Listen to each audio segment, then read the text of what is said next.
Hi, Rory. My name is Eli. I'm Jason. I'm Caden. I'm Jaden. And we're the YHWH on the Torah YouTube channel. And it is a preparation day, everyone. Let's do it. Drum roll. Yay. And tomorrow's the Shabbat. Yay. All right. For those who do not know, preparation days are the days that we get ready to have a day off. We have a day of rest, a seventh day from sunset to sunset. At sunset tonight is a Shabbat. And you can tell when the day begins because in Genesis it says evening and morning. And so it is very, very easy to figure this out when the Hebrew day begins and studying the Hebrew day. And so tonight at sunset, our Shabbat begins. And tomorrow at sunset, the Shabbat ends. So that is the day we've been called to keep the Shabbat. We're called to rest. We're called not to work. We're not supposed to have our servants work. We're not supposed to spend money. We're not supposed to do anything. And so there we are. How you guys doing? Good. All right. So we are getting towards the end of the book of the Natsarim, which is, I think, the book of Khalid.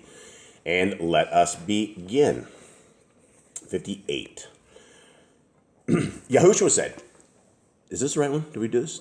No, it's actually 59. Yep, sorry guys. Let's try it again. Here we go. Try to. When it was close to eventide, YHWH was in another place, and he said to a few people who were gathered about him, I am the fountain of life. If any thirst, let him come to me, and his thirst will be quenched. For is it not written, streams of living water will pour out from springs within him and overwhelm the seats of the deceitful? The same waters will strengthen the Ruach and wash away falsity.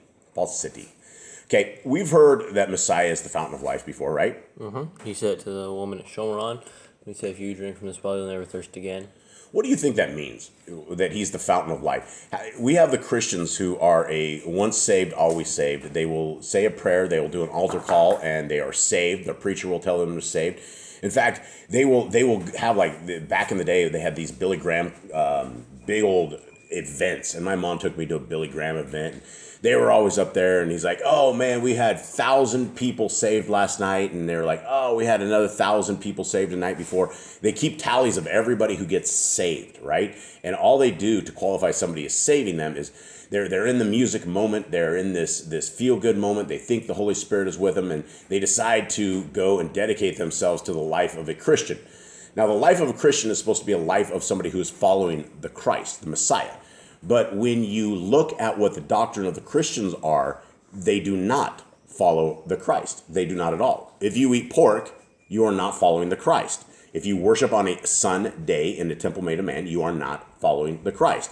So if you want to follow the Christ, who is the fountain of life, and he says, if any thirst, come to him, right? So coming to him and drinking of his eternal waters is about keeping the Torah. It is not about one man that is able to save us from the laws of the Torah, because we are supposed to be keeping the Torah. And when we break the Torah, what our Messiah here is for is he's here to break the curse of us breaking the Torah when we have broken the Torah.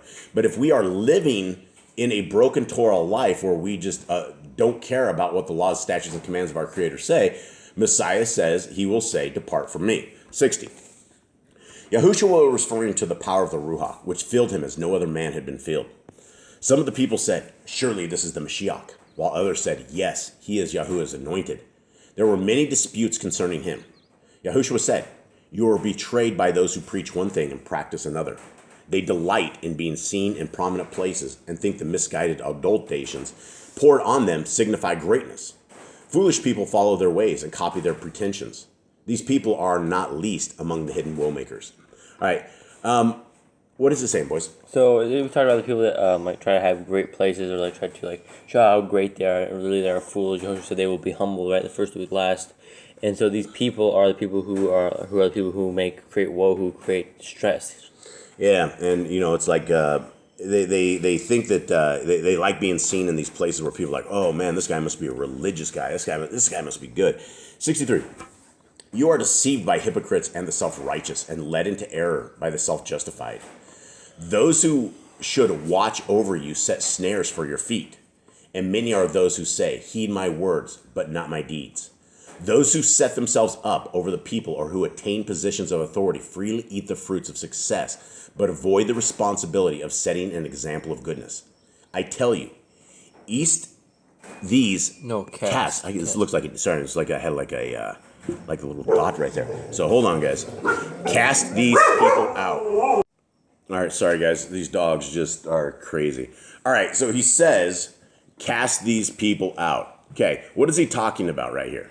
These are the people who are like... These are the Pharisees. These are the people that are like in the high places that are sitting there like, do this, you sinner, wash your hands, wash your cups, wash your bowls, and then like freaking out in all things and with things that aren't even in the Torah. And he's like, these people are living sinful lives, and they're sitting there saying they're the holy of the holies. He goes, you need to get rid of these people because they are poisoning the well of the holy people. Yeah, and right now, if you are in Judaism, you have hundreds of laws for the Shabbat, right? You will even have Jews that will hire the Goyim to go and turn on their lights for them. Okay, 64. Instead of standing aside, wringing your hands and crying, woe for the world is all wrong. Bestir yourselves, for I tell you, Yahuwah will not do things you are too apathetic to do for yourselves. They who desire to be with me in my kingdom must stand firm, holding fast to my cause through tribulation and trial. Okay, thoughts? If you want to be there, you got to go through trial. You got to be tested if you want to make the kingdom. Yeah, testing. We are all going to be tested. Just like Kepha was asked by the devil to sift Peter like flour. And we are all going to be sifted like flour. We all have to expect that we will be sifted by flour. This kingdom is going to be completely awesome. It is going to be a place that I don't even know how to explain it because I don't know what it's going to be like, but I know it's going to be awesome because it can't be worse than this place that we're at. And this place that we're at is ridden with evil. Everybody is out for themselves. Everybody is wicked in their own minds. Everybody has their own intent. And the kingdom to come is going to be about people who love each other. It's going to be about people who love the laws, statutes, and commandments of our Creator. They're people who really, truly love Messiah. And you can't say you love our Messiah if you are not keeping the laws of our Creator. 65. Just then, some Parashim came by, and Yahushua knew them to be false to their declared beliefs. So he called out, "Hear me, you hypocrites and deceivers. Are you not among those declaring that any man swearing by the temple is not bound by his oath? But any swearing by the temple gold is bound. Fools, which is the greater, the gold or the temple containing it? Or you say that those swearing by the altar are not bound by their oath, but those who swear by whatever is upon it are bound. Which is the greater, the offering or the altar consecrating it?" All right, this is a hard question. What do you guys make of this? They have some really dumb rules for things that like, oh, you're because if you were to vow something to Elohim, if you were to vow something, you were supposed to stick to it. It doesn't matter what you swore by it. Yeah, I mean, what is the Torah command for keeping our oaths? We're supposed to do what we say we're going to do. Yeah, do what we say we're going to do. Like I swear on the temple, but it tells us not to swear on things that we don't control or anything. Yeah, absolutely. So these guys are like, I swear by the temple, or I swear by the temple gold, but they're like, you can't swear on the temple. The temple gold is more important. What's the gold going to do for you? Yeah, and so I guess the question is, what is greater, the offering or the altar consecrating? I would say the temple. The temple is greater than the gold on the temple because the temple is holding the gold. His question was, which is greater, the offering or the altar? This is the question. Oh, the altar. Yeah, probably the altar. I mean, that I would say. I don't know. I'm not exactly sure what he's talking about there, so that's a hard one to figure out. 66. You concern yourselves with selling incense and the small profits from herbs and perfumed candles, while overlooking more important matters. These petty things can be delegated to others. Or do you find weightier aspects of the Torah, such as mercy, justice, and truth-finding beyond your abilities? If so, then you deceive the people. Your minds are fixed on little things and cannot grasp greater ones. You strain a fly from the wine bowl, but I leave the wasp. But leave the wasp. Sorry, this is like, it looks like an eye there. My tablet's old. Okay, so what is he saying here, guys? Exactly.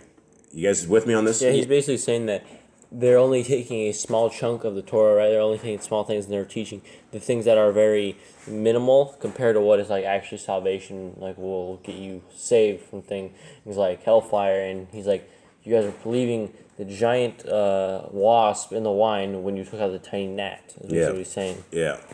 67. The next day, Yahushua spoke outside the gate of the Gentiles, and while there, a law scribe asked him, "Which is the supreme commandment?"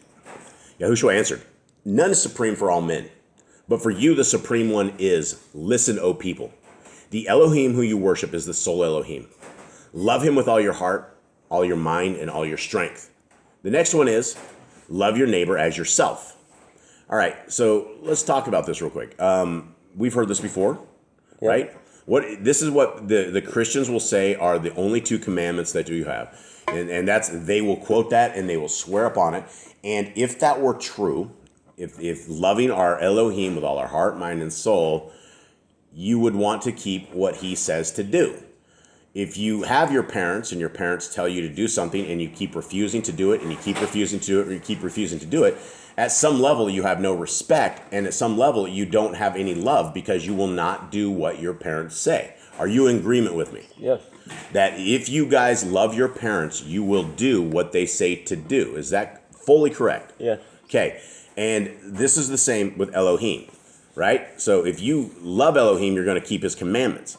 If you love your neighbor as yourself, that's part of this. But there's a lot more commandments than that. But if you only kept those two, and you really kept those two, then you would be walking the Torah path. 69. The law scribe said, "You speak well and speak truthfully in saying there's only one Elohim, having no equal." There's a Trinity breaker. "I believe that if a man loves him wholeheartedly and his neighbor as himself, it serves him better than all the burnt offerings which will go up in smoke." YHWH said, "If these are not empty words, you will know the glory in the kingdom of the Ruach." All right. So what words did this guy just say? He says that it's better to love Yahuwah and love your neighbor than to do offerings. It's above all. Yeah. And Yahuwah said, if these are true, if you truly believe this, you're gonna make the kingdom. Yeah. 71. One of those there said, "I pray thrice daily, fasting on the 2nd and 5th days. Does this prove my love of Elohim?" All right. First of all, is there any Torah command that we have to fast? No. When do we fast? We kind of the terminology afflicts your being. It's the Yom Kippurim, the Day of Atonement, but it doesn't really say fast. Right. There's no Torah command that says to fast. Is fasting good? Yes, absolutely. We need to fast. All of us need to fast. We need to get close to our Creator, and by breaking the body in that way, you are going to get closer to our Creator. This guy says he prays 3 times daily. Do we have any command to pray 3 times daily? No. No, and we should pray without ceasing, which we should be praying all day long. But these guys were set on pharisaical stuff, right? This is why they're like, okay, we pray 3 times, we fast on the 2nd, 5th days. They had all this stuff scheduled up, and that's what their laws are, and that's the extra things they're adding into Torah. 72. YHWH said, "Words alone or deeds done which benefit no other or purposeless restrictions do not indicate true love of Elohim. They are sops to weakness. These, being easy, deny such love its true expression. Show your love of Elohim by working in His cause and making the world a better place. Do something requiring action where you may risk unpopularity or scorn." 2 dignitaries of the temple stopped to listen, and YHWH, pointing to them, said, "Beware of those who ostentatiously display themselves, seeking the acclaim or homage of others. From whence does their wealth come? They prey on widows and enrich themselves at the expense of others. Hardship, providing it passes their door, is their friend. Yet these hypocrites put on a great show of righteousness, but one day they will be seen for what they really are inside." So they talking about the Pharisees. Rich people they go and they hurt the widow, they attack the poor. Yeah. They're rich because they're evil. Yeah, and people on the outside, most people don't see that. They see the guy dressed up real nice, throwing his money in. They see outward appearance, and they judge based on outward appearance. But our Creator is going to judge what's in our heart. He's going to judge what is inside of us. And that is where it is very, very difficult, because if we're doing deeds for others for our own glory, then that is very, very wrong. We need to be serving Elohim in everything that we do. 74. Entering the temple, YHWH stood near one of the offering chests, watching as people dropped money into the chest of their choice. Many rich people contributed large amounts, but most did this so all could see. Then a poor widow came, and she gave only 2 small brass coins. Seeing this, YHWH said to one of the disciples beside him, "Did you see what the poor widow gave? Surely there is a lesson here. I can assure you that the offering of this woman is more acceptable than any of the others, for she gave all she had, while others gave only a fraction of their wealth. Tonight, they will eat well, but she will go hungry." So Messiah always finds a lesson in everything, right? And this is very, very amazing. This is one of these stories. We've heard this before, right? This is not a first time that we heard about the widow giving the mites.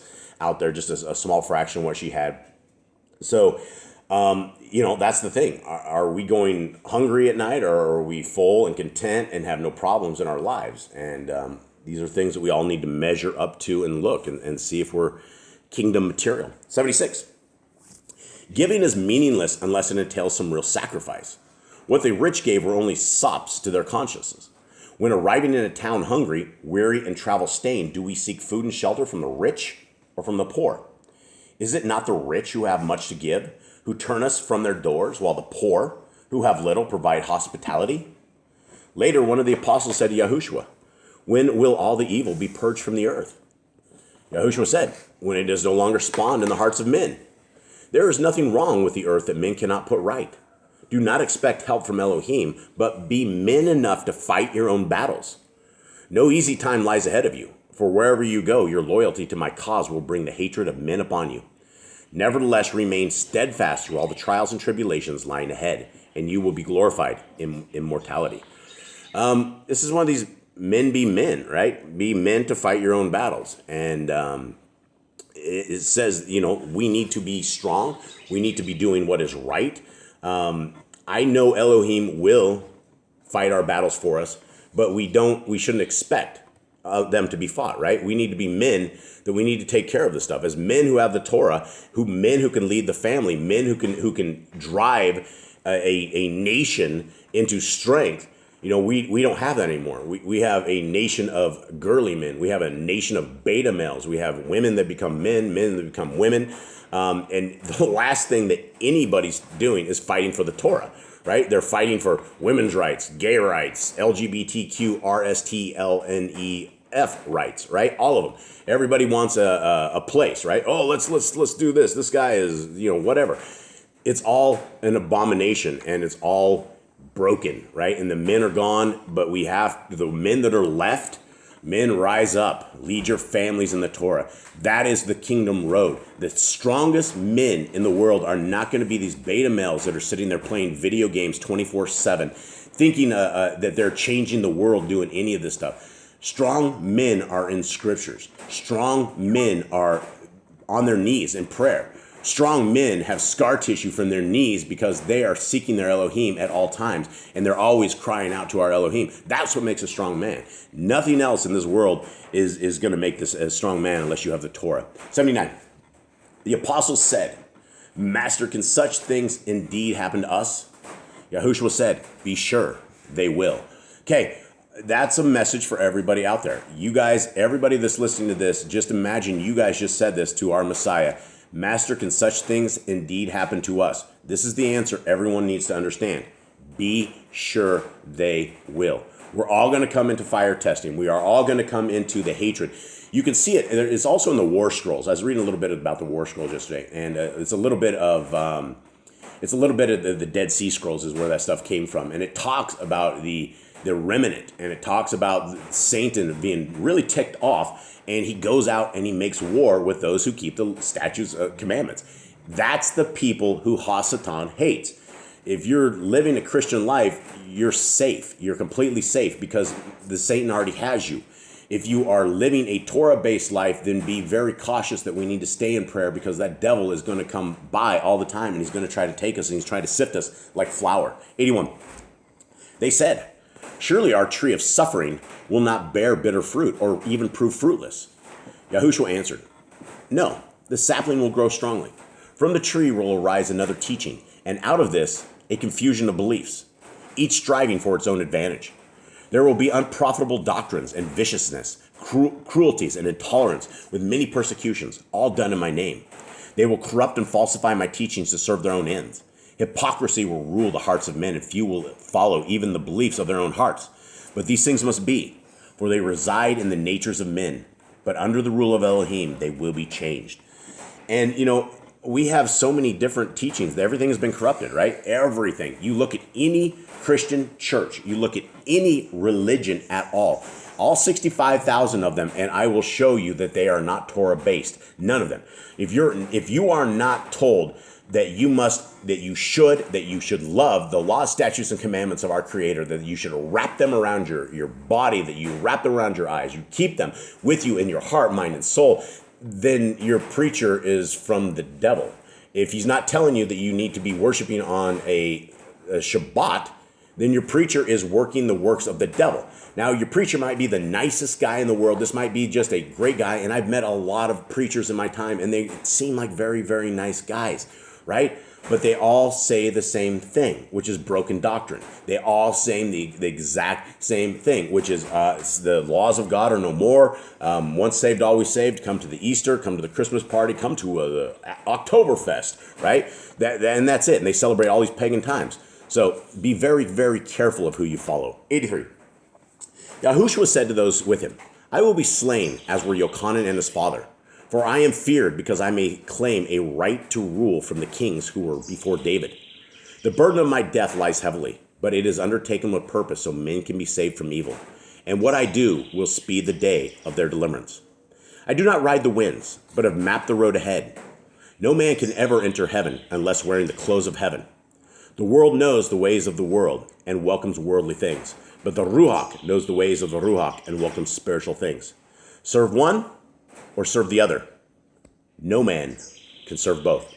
All right. So I'll go back up to that. He says that they wanted to kill him because he had a chance to probably like, hey, I'm the lineage, I'm the king now. Yeah. Well, and that's it, right? And so nobody knew how to take him. And so... When he said he was like king of the Jews, it probably freaked out. He's like, the Jews of David, he'd definitely come up and say, hey, I am bloodline, I am of David, and he probably wouldn't have had too much trouble getting if he wanted to become king. Yeah, absolutely. All right, gentlemen. You guys have anything else on this? I don't think so. Tomorrow is Shabbat, so you need to prepare everything you're going to do today so you have no work tomorrow. Yeah, absolutely. And folks, we would like to encourage you guys to keep the laws, statutes, and commandments of our Creator, to seek our Creator where He is able to be found, to seek the Son. The Son is the key to everything in this. He's our Melchizedek priest. He is the priest that's going to come back and resolve all of this stuff for us. He's going to be our guide. He's going to be our leader. We have His Father, and they are two separate entities. And guys, it is your chance today for anyone that is out there listening that you can turn your life around, that you can start seeking the commandments of our Creator. They are super easy to find. They're super easy to understand and to grasp. You can go to the Yahoo and the Torah.net website. The front of our site will always be the same. We will never, ever change it. It will have the 57 or 6 laws, statutes, and commandments of our Creator, the ones that we believe that we can keep today. And if you look at them, there's nothing that's hard. There's nothing that's out of bounds. There's nothing that's immoral. Everything will set your life stronger. It will make you strong men. It will give you guys strong families. And with it, we will see the kingdom. And I hope that we see all you guys in the kingdom to come. I hope we can all high five each other. I hope we can give each other big grizzly bear hugs. And hope you guys know that we love you guys much. So have a wonderful day. Shabbat Shalom. All right, Shalom.